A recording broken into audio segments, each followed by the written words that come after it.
Donar es dar algo sin esperar nada a cambio. Se pueden donar muchas cosas, desde juguetes, dinero, comida, objetos, entre muchas más. Cualquier persona puede donar, pero no todo el mundo lo hace. ¿Qué pasaría si tu vida dependiera de una donación? En esta emisión de Angular tendremos 2 programas dedicados a un tema algo delicado, pero muy importante para la sociedad: la donación de órganos y tejidos, recordando que la sangre es un tejido líquido. A continuación, te introduciremos al mundo de los 5 litros que llevas en tu cuerpo, la sangre. Mi nombre es Andrea Ruiz, soy estudiante de la licenciatura en Producción en Medios Audiovisuales y estás en tu programa Angular.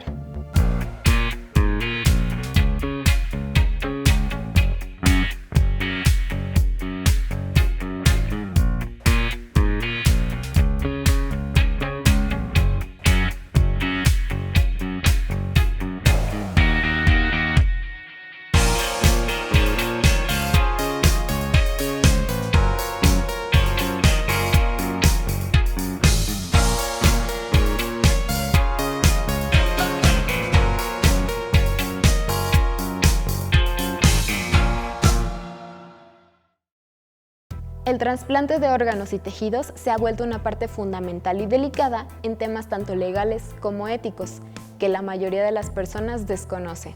Sabemos que a nadie le gustaría estar en una situación en la que su vida dependiera de un trasplante, pero no está de más saber del tema. Un tejido es un conjunto de células que componen el cuerpo humano y tienen una función específica. Sabemos que aquí en México no hay una cultura de donación muy fuerte. O sea, somos pocos las personas que estamos realmente conscientes y mucho más que no hay una cultura de donación altruista donde estarías dispuesto a donarle a un extraño, ¿no? Vaya, es un problema clínico, es un problema médico.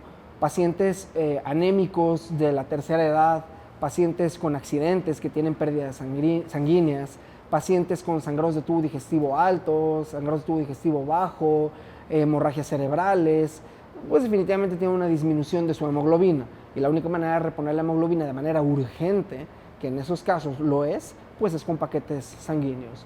No nada más la donación sanguínea involucra componentes eritrocitarios, que es la fórmula roja. También tenemos donaciones de plaquetas y plasma.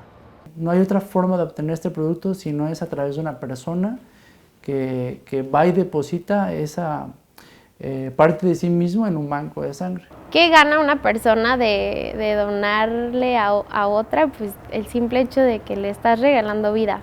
A partir de los 18 años y hasta los 60 años pueden donar sangre, con más de 50 kilos de peso para tanto hombres como mujeres, que su condición física esté óptima, que no tengan enfermedades conocidas, y otra serie de estudios que se le hacen a la sangre para ver que esté con niveles adecuados de hemoglobina y de todos los demás parámetros en buenas condiciones para poder donar.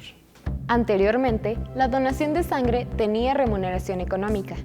Debido a esto, con frecuencia destacaban casos en donde el donador tenía alguna enfermedad crónica, la cual al momento del trasplante era contagiada al receptor. Antes del 94, aquí en México teníamos un problema social bastante grande en el aspecto de donación de sangre. No había una norma que dictara criterios para aceptar o rechazar donadores.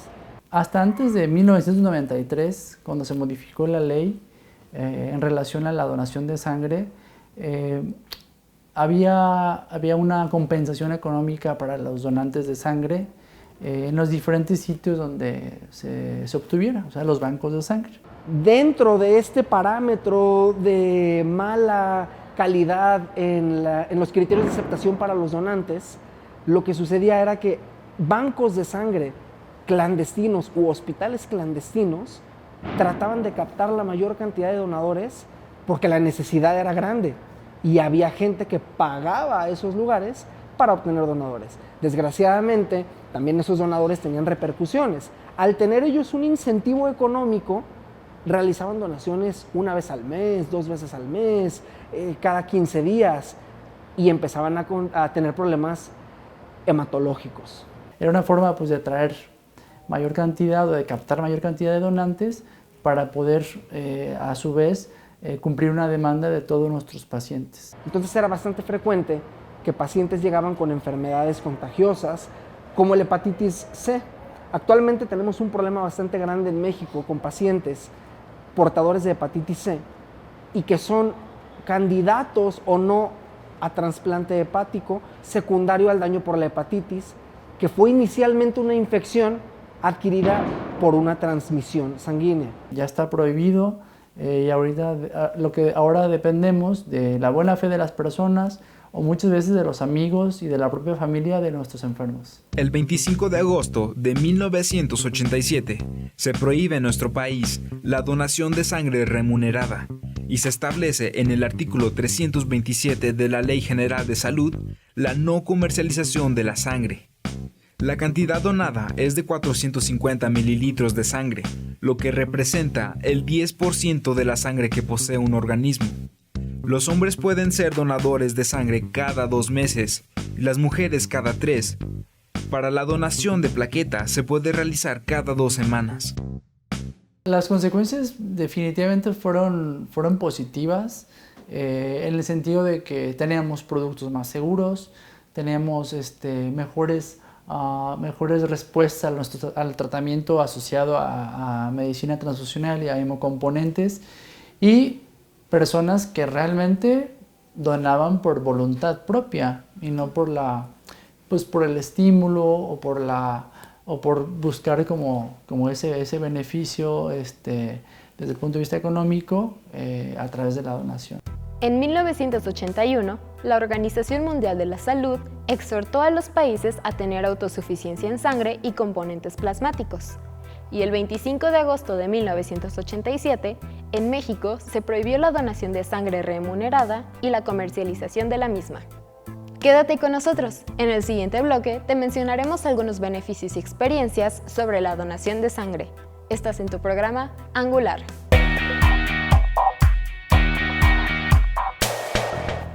Un caso excepcional sobre donación de sangre es el holandés Frans Hollander, quien apenas el año pasado se retiró de ser donador voluntario de sangre debido a su mayoría de edad.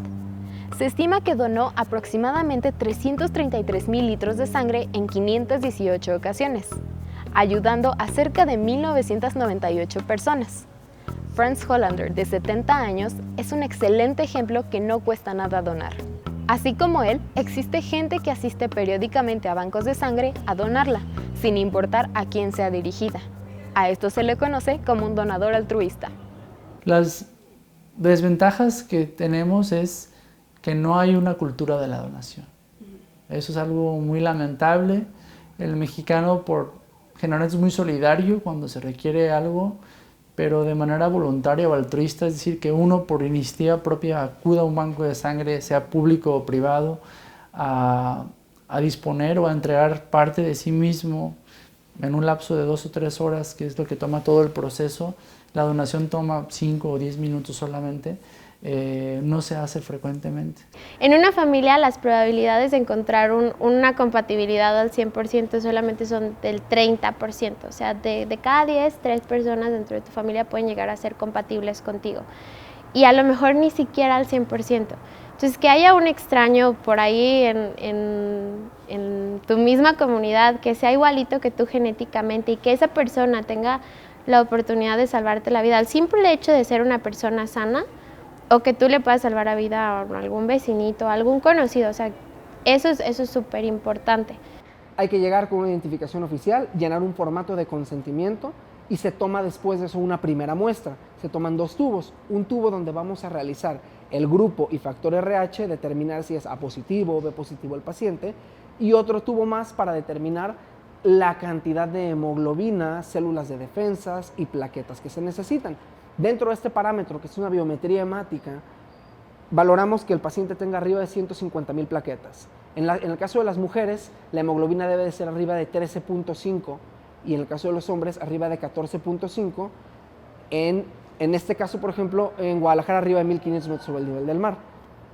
Debemos de valorar que no haya datos de infección y eso lo valoramos con las células de defensa, los leucocitos. Todos los procesos por confidencialidad y por el aviso de privacidad son confidenciales, es decir, el paciente no sabe quién fue el que le donó la sangre, por así decirlo, ¿verdad? Entre familia pues se puede llegar a saber, pero generalmente esos datos se mantienen de manera privada. Hay 3 tipos de donación, manejamos 3 tipos de donación: dirigida, de reposición y altruista. La donación altruista, pues vaya, es alguien que va a donar por gusto, porque le nació, por la razón que quieras, para el paciente que quiera. La donación de reposición es: a mi paciente B positivo se le pasaron 5 paquetes globulares y necesito reponer 5 sangres. Pero si yo en reserva tengo suficientes B positivo y no tengo AB, por ejemplo, que donen AB. No pido yo AB. Está la donación vía sangre periférica, que es la que se toman tus células madre de la sangre, y luego está la de médula ósea, que se toma del hueso poroso de la cadera. No es la de la médula espinal, la que la mayoría de la gente dice médula ósea y creen que es la médula espinal. No, médula ósea es la que está aquí en tu cadera. La más común es vía sangre, es como donar plaquetas, súper sencillo. Se te canalizan, te conectan a una máquina, igualito que donar plaquetas. Una máquina extrae tu sangre, o sea, tu sangre viaja por la máquina, extrae las células madre y es un ciclo constante en donde la sangre regresa a tu cuerpo y se extraen células madres por ciclos. Ese proceso llega a durar entre 3 a 4 horas más o menos y pues obviamente pues no duele. Terminas la donación, descansas, te puedes ir a tu casa sin ningún problema y reanudas tus actividades al día siguiente si tú gustas, ¿no? La de la médula ósea directamente de la cadera es la menos común y en esos casos es más cuando el paciente es muy pequeño, casi siempre menor de 4 años y está muy, muy grave o su enfermedad requiere un trasplante de médula ósea, porque aquí en el hueso poroso, en la médula ósea, es donde se generan las células madre de la sangre. Entonces es como la forma más pura. Obviamente si eres sano, pues las que traes tus células madre de todo tu cuerpo están sanas, pero ya se contaminaron con el resto de tu cuerpo. Entonces las de aquí es donde nacen. Entonces en esos casos es cuando, casos muy específicos, se hace una punción en el hueso de la cadera, estás totalmente anestesiado y pues no sientes absolutamente nada. Te hacen te sacan la médula ósea, pasa la anestesia, te levantas bien sin ningún problema y te puedes ir a tu casa también. En ningún momento vas a sentir nada de dolor. Digo, puede que al día siguiente estés adolorida, pero pues lo normal, ¿no? Como cuando salimos a caminar mucho o nos toca día de pierna en el gimnasio, o sea, no es nada, no es algo que tú digas, no, o sea, me voy a inmovilizar por días, no. Obviamente pues tienes los cuidados porque pues si estás adolorido pues te vas a cuidar un poquito más, pero hay gente que no siente nada, depende cómo reaccione cada organismo.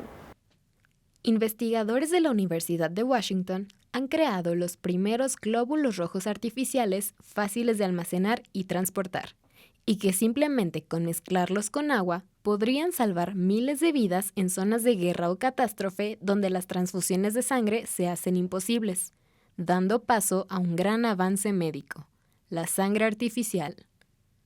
La sangre artificial no solo le daría la posibilidad a los médicos de cargar con ciertas dosis de sangre en zonas de guerra o lugares donde el acceso al hospital es muy difícil, sino que también podrían hacer transfusiones fuera del hospital, por ejemplo en los accidentes, donde estas son urgentes.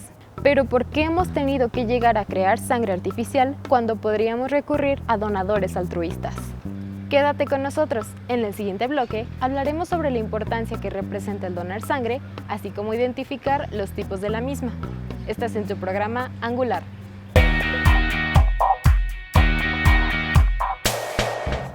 En México se donan aproximadamente 5,000 litros de sangre al día, pero la mayoría de esta viene de amigos y familiares, muy poca de donadores altruistas. Recordemos que la donación de sangre contribuye a salvar millones de vidas cada año. Es por eso la importancia de fomentar la donación. En México la población el grupo sanguíneo más frecuente es el grupo ORH positivo, seguido por el ARH positivo. Digamos que eso es como la mayor parte de la población en México. Tenemos esos grupos sanguíneos y son los que más frecuentemente se requieren en todos los bancos de sangre y en todos los hospitales. En el momento en el que un paciente se le pasa, por ejemplo, un paquete globular, un paquete de fórmula roja, un paquete de sangre, se necesita un paquete de sangre de reposición en el área particular. En el área pública, en las operaciones, en cirugías, el área pública, específicamente el IMSS, te pide donadores previamente en caso de que se necesiten o no se necesiten. Hay un flujo muy bajo de donadores altruistas. En realidad tenemos una escasez bastante grande de sangres. Lo que trata de hacer el IMSS, por ejemplo, en este caso, como te lo menciono, es tratar de captar la mayor cantidad de donadores, aunque no sean altruistas, aunque vaya dirigido. Si a mi paciente que lo van a operar me pidieron 4 donadores de sangre, pero no les necesité, esos cuatro paquetes de sangre que yo obtuve, no los voy a desechar, se van a aprovechar para otros pacientes. Hay ocasiones en las que agotamos, por ejemplo, un B positivo. Al paciente le pidieron 5 paquetes globulares y tenemos 3. Necesitamos captar donadores B positivo para poderle pasar sangre a ese paciente. Cuando van a donar para el paciente Juan Pérez, que necesita B positivo, pues necesitamos nosotros captar B positivo.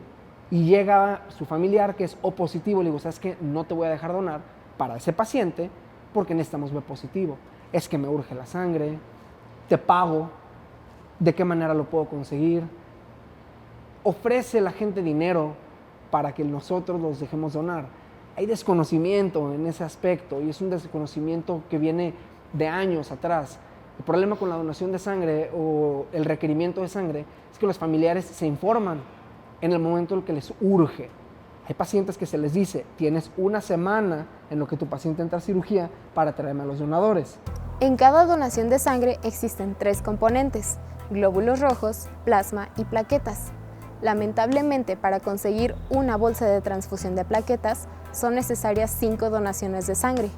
Y peor aún, el tiempo de conserva de las plaquetas es de tan solo 5 días. Somos más estrictos en relación al criterio de donación de plaquetas. Aparte, las plaquetas son más fluctuantes en el cuerpo humano que lo que es la hemoglobina. La hemoglobina a lo mejor puede tardarme en cambiar de manera natural, sin ningún sangrado ni ninguna enfermedad, a lo mejor unos 3 meses. Es la vida media del eritrocito, 3 meses. Entonces, en 3 meses yo puedo tener alteraciones de hemoglobina. Las plaquetas las puedo tener hasta en 2 semanas. En 2 semanas puedo consumir plaquetas. Para donar plaquetas, en mujeres no debe de haber absolutamente ningún embarazo, así haya sido aborto o embarazos de término. Porque durante el embarazo se crean ciertos anticuerpos que van a reaccionar hacia el bebé. Es de manera natural, ¿de acuerdo? Pero en el momento de la donación sanguínea, en el momento de transferir las plaquetas, puede llegar a haber alteraciones del donador al receptor de las plaquetas. En el año 2012 se hizo una reforma a la norma oficial mexicana en relación a la donación de sangre y obviamente se actualizaron, ¿no?, a los principios médicos que se rigen actualmente.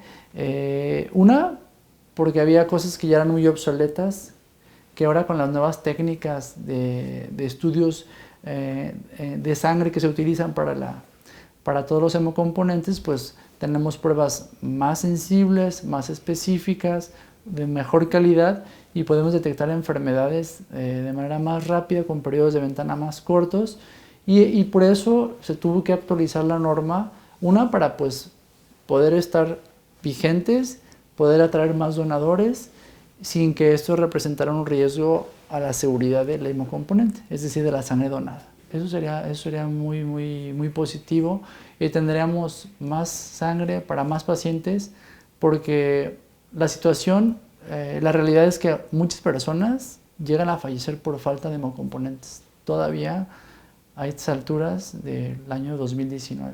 No sé si eso algún día puede ser obligatorio porque es algo completamente voluntario, pero lo que sí te podría decir es, más que hacerlo como algo obligatorio, es como difundir la cultura de hacerlo. Eso sería fabuloso. Entonces, fomentar la cultura de donación y quitar los miedos. O sea, no tienes ni que estar muerto. O sea, es una donación en vida, es súper sencilla. Es algo que tiene muchos tabús, tiene muchos temores acerca de los piquets y todo esto. No se transmiten enfermedades. Los componentes con los que trabaja cada vez son más seguros, los bancos están certificados, el personal está calificado y lo más importante de todo, lo más es que van a salvar una o varias vidas.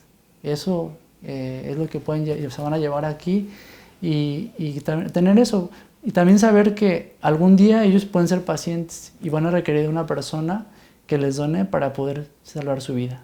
Bueno, yo creo que no debe de existir como que ese miedo, Sí entiendo que hay muchas preguntas detrás de, porque es un tema desconocido.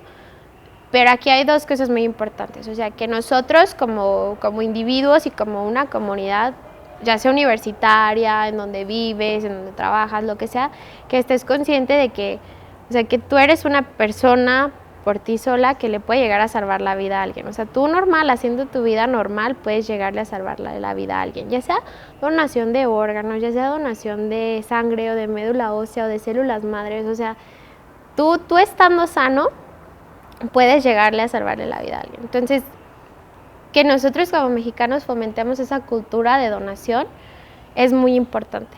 Es algo, están salvando vidas, primero, es algo necesario, no hay suficiente sangre para todos los pacientes. Ese 5% de donantes altruistas lo tenemos que llevar a 20, 30 y hasta que el resto o el 100% de las donaciones sea de personas voluntarias que una vez por año donen y que tengan ese sentimiento de querer ayudar al prójimo aunque no lo conozcan. No solo de sangre vive nuestro cuerpo, sino también de nuestros órganos. Ahora que conoces la importancia y necesidad de donar sangre de manera altruista, es bueno señalar que hoy en día es incluso más necesaria la donación de órganos. Pero no te preocupes, en el siguiente programa resolveremos todas tus dudas acerca de la donación de órganos. Si te gustó el programa, puedes verlo nuevamente en YouTube. Estaremos subiendo contenido semana a semana. Mi nombre es Andrea Ruiz y este fue tu programa Angular.